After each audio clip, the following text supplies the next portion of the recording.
함께 보실 하나님 말씀은 신약 성경 마태복음입니다. 오늘 4월 첫날인데 4월에는 마태복음을 함께 읽어 나갈 것입니다. 오늘 4월 1일 마태복음 1장을 함께 읽도록 하겠습니다. 마태복음 1장 중에 달지는 않고 우리 18절부터 25절까지 말씀만 봉독하겠습니다. 마태복음 1장 18절부터 25절까지 말씀 함께 봉독하겠습니다. 예수 그리스도의 나심은 이러하니라. 그의 어머니 마리아가 요셉과 약혼하고 동거하기 전에 성령으로 잉태되는 것이 나타났더니 그의 남편 요셉은 의로운 사람이라. 그를 드러내지 아니하고 가만히 끊고자 하여 이 일을 생각할 때에 주의 사자가 현몽하여 이르되 다윗의 자손 요셉아 내 아내 마리아 데려오기를 무서워하지 말라. 그에게 잉태된 자는 성령으로 된 것이라. 아들을 낳으리니 이름을 예수라 하라. 이는 그가 자기 백성을 그들의 죄에서 구원할 자이심이라 하니라. 이 모든 일이 된 것은 주께서 선지자로 하신 말씀을 이루려 하심이니 이르시되 보라 처녀가 잉태하여 아들을 낳을 것이요 그의 이름은 임마누엘이라 하리라 하셨으니 이를 번역한즉 하나님이 우리와 함께 계시다 함이라. 요셉이 잠에서 깨어 일어나 주의 사자의 분부대로 행하여 그의 아내를 데려왔으나 아들을 낳기까지 동침하지 아니하더니 나음의 이름을 예수라 하니라. 아멘. 4월은 마태복음을 읽어 나가게 될 것입니다. 마태복음을 통해서도 하나님께서 주시는 풍성한 은혜를 4월 한 달 누릴 수 있는 그런 시간이 되시길 바랍니다. 우리가 갖고 있는 말씀일기 책자가 있습니다. 말씀일기 책자를 보시면 마태복음이 어떠한 책인지 잘 나와 있습니다. 여러분 보시면 10페이지, 말씀일기 책자 10페이지를 보시면 마태복음 개요에서 마태복음이 어떤 책인지 자세하게 잘 나와 있습니다. 마태복음은 공간복음이 있고 또 기록자와 기록 연대는 언제인지, 마태복음이 기록될 때의 상황이 어떠한지, 11쪽에 보시면 내용의 구조가 어떻게 되어 있는지, 어떤 부분으로 나눌 수 있는지도 되어 있고요. 그리고 핵심적인 내용들이 무엇인가, 강조하고 있는 표현들이 무엇인가. 또 13페이지 보시면 예수님 시대의 가나안 정치 지형도에 대해서 나오고, 또 14페이지, 15페이지 보면 그때 당시에 분파들이 있었는데, 유대인의 분파들이 있었는데 바리새파, 사두개파, 서기관, 헤롯당, 열심당, 에세네파 이런 분파들이 어떻게 생겼는지와 또 특징들이 무엇인지가 있으니까 참고해 주시기 바라고, 16페이지 보면 네 복음서, 4복음서의 비교가 되어 있습니다. 마태복음의 특징이 무엇인지, 마가복음의 특징이 무엇인지, 누가복음, 요한복음의 특징이 무엇인지 서로 비교할 수 있도록 그 특징들을 나타내었으니 참고하시기 바랍니다. 그리고 17페이지 이하 보면 4복음서의 다양한 내용들이 독특하게 이렇게 기록되어 있지만, 그리고 순서가 좀 다양하게 기록되어 있는데 시간 순서대로 정리하면 어떻게 되어 있는지 잘 나와 있습니다. 그래서 4복음서의 여러 가지 행적들을 시간 순서대로 내오면 아마 이렇게 될 것이다 라는 그런 내용이 있는데 17페이지 이하를 좀 참고해 주시면 되겠습니다. 그래서 여러분들 마태복음을 한 달 동안 읽어 나갈 텐데 여러 가지 궁금하고 또 알고 싶은 내용들, 또 참고해야 될 만한 내용들이 말씀일기 책자에 잘 기록되어 있으니까 참고해서 말씀 생활을 하는데 도움을 받으시기 바랍니다. 다시 돌아와서 마태복음 오늘 1장을 살펴볼 텐데 1장은 좀 잘 아는 그런 말씀입니다.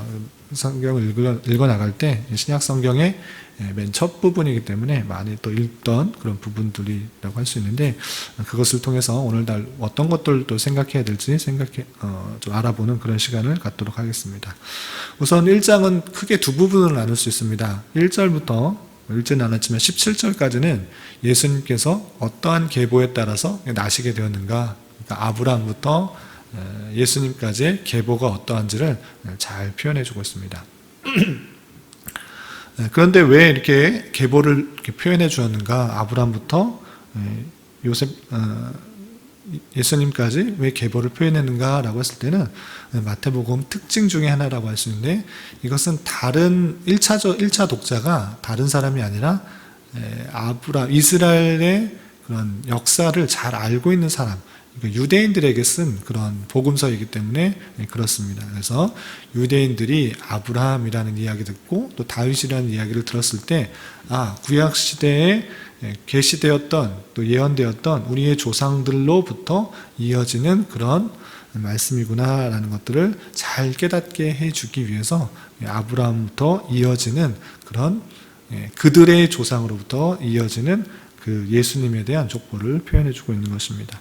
그리고 18절부터 우리가 읽었던 마지막 25절까지는 예수님께서 어떻게 나시게 되는지에 대해서 설명을 하고 있습니다.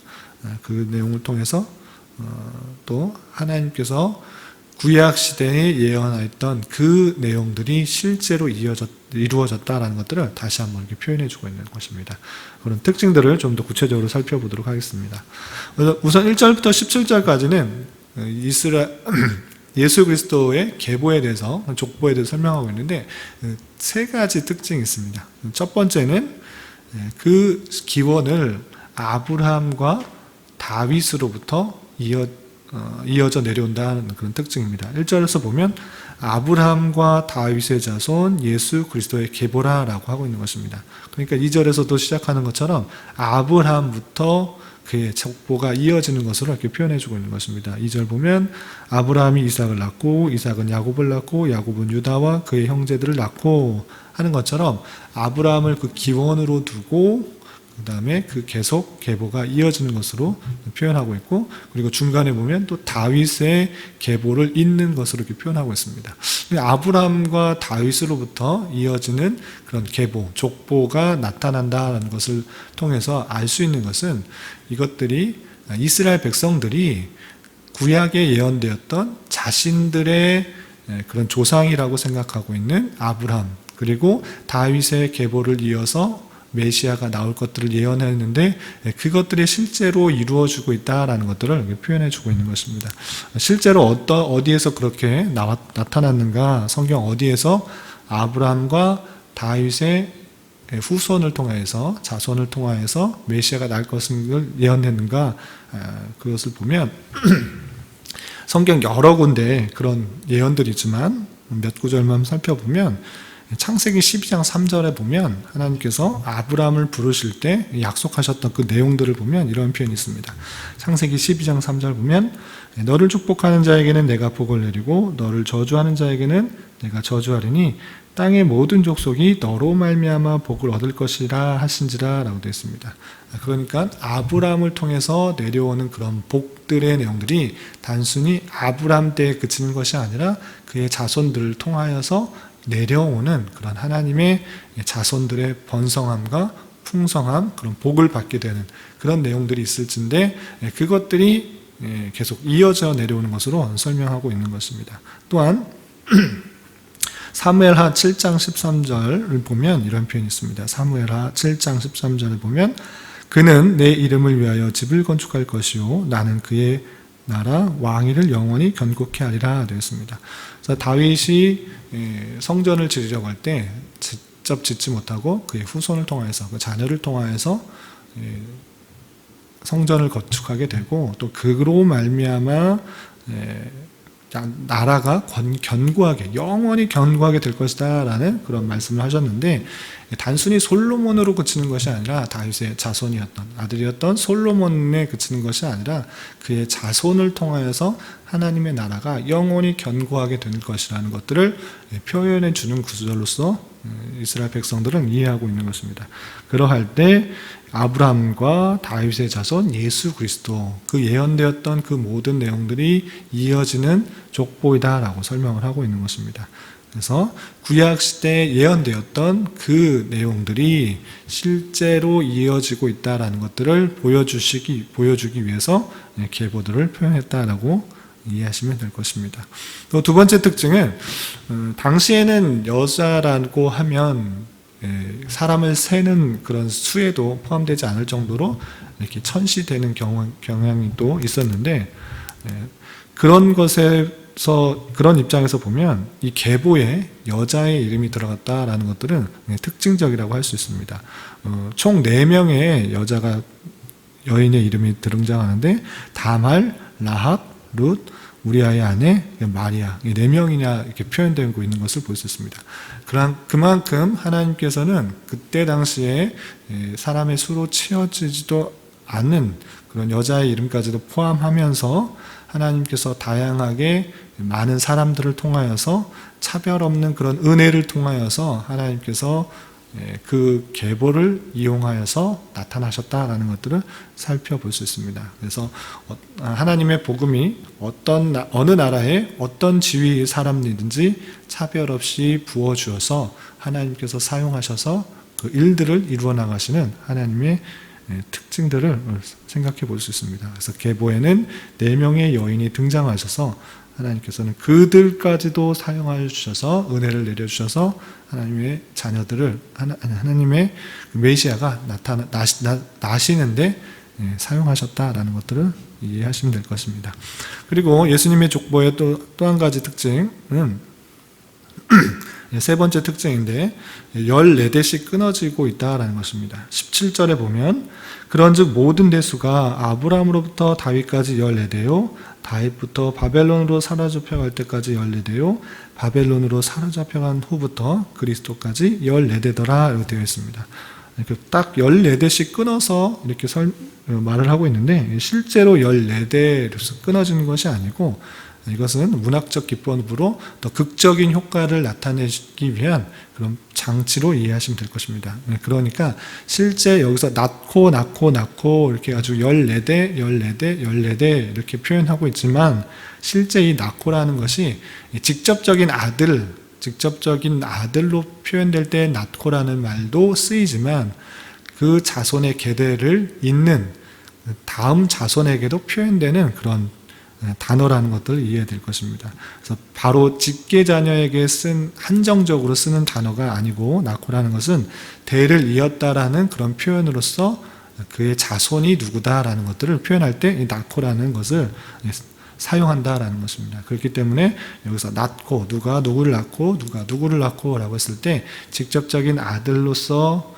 있는 표현도 있지만 그 계대를 누가 이었다라는 것들을 표현하는 단어이고 극적 효과 더 표현들이 더 극적인 효과를 내기 위해서 14대씩 딱 맞추어서 아브라함부터 다윗까지 14을 맞추고 또 다윗부터 바벨론까지 14대로 그 다음에 바벨론으로부터 그리스도까지 14대로 맞추기 위한 그런 효과로 이해하시면 될 것입니다. 그래서 여기에 나와 있는 계보가 누가복음이나 다른 그런 역사서에서 이 계보와 약간 안 맞을 수도 있다라는 것들을 참고하시면 될 것입니다. 이렇게 계보를 이해하시면 될 것입니다. 그리고 18절부터 25절까지는 예수님께서 어떻게 이 땅에 나오셨는가에 대해서 설명하고 있는데 세 가지 정도 특징들을 좀 이해하시면 될 것입니다. 첫 번째는 18절에 보시면 예수님께서는 동정녀 마리아를 통해서 성령으로 잉태됐다라는 것입니다. 성령으로 잉태됐다, 신비한 방법으로 잉태된 것입니다. 남자와 여자의 관계를 통해서 난 것이 아니라 성령으로 동정녀 마리아에게 함께함으로 말미암아 잉태되었다라는 신비적인 사실로 나시게 잉태되겠다라는 사실들을 이해해야 될 것이고, 또 21절 보면 이 메시아의 특징을 잘 설명해 주는 구절입니다. 21절 보면 아들을 낳으리니 이름을 예수라 하라. 이는 그가 자기 백성을 그들의 죄에서 구원할 자이심이라 하니라 되었습니다. 그래서 예수라고 했을 때